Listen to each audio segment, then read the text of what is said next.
Selamat datang di Bijaks News Selasa 30 September 2025 bersama saya, Van.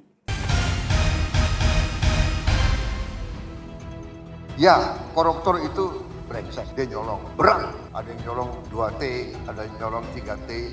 Informasi pertama, Presiden Prabowo Subianto menggunakan mimbar Musyawarah Nasional 6 PKS 2025 untuk mendeklarasikan perang terbuka terhadap praktik korupsi sistemik yang ia sebut sebagai perampokan sistemik kekayaan negara. Di hadapan para kader PKS, ia secara mengejutkan mengungkapkan betapa parahnya situasi keuangan negara yang ia warisi. Sewaktu saya ambil alih pemerintahan, saya semakin kaget. Saya tidak menduga parahnya korupsi tersebut, ungkapnya Senin 29 September. Menurutnya, bahaya terbesar datang dari korupsi yang tersamar, praktik yang seolah legal tapi nyolong, yang merugikan negara ratusan triliun rupiah per tahun. Demi menutup kebocoran ini, Prabowo mengumumkan langkah ekstrim, termasuk operasi besar-besaran di Bangka Belitung untuk menutup 1.000 tambang timah ilegal yang selama ini menyelundupkan 80% hasil timah negara yang diperkirakan menyelamatkan 22 triliun rupiah hanya dalam 4 bulan. Tekad membersihkan pemerintahan ini bukanlah retorika belaka, melainkan janji untuk mendanai program sosial terbesar. Prabowo menegaskan bahwa makan bergizi gratis didanai langsung dari uang yang berhasil diselamatkan dari koruptor. Kita telah menyelamatkan minimal 300 triliun rupiah, tegasnya, dan dana inilah yang dilokasikan untuk program tersebut. Selain itu, pemerintah juga meluncurkan gebrakan besar di sektor pendidikan dengan membagi 330 unit layar digital interaktif ke sekolah dan pesantren di seluruh Indonesia. Kekayaan begitu besar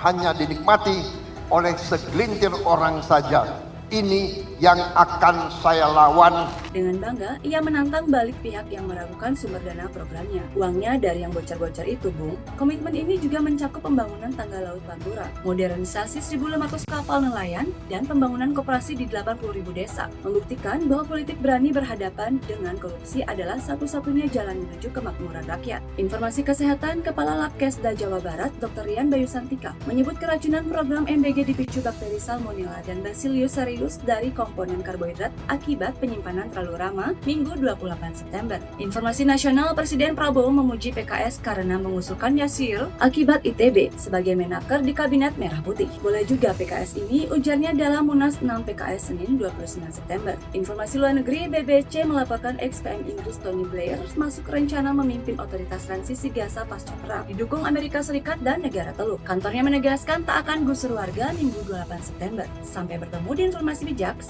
berikutnya.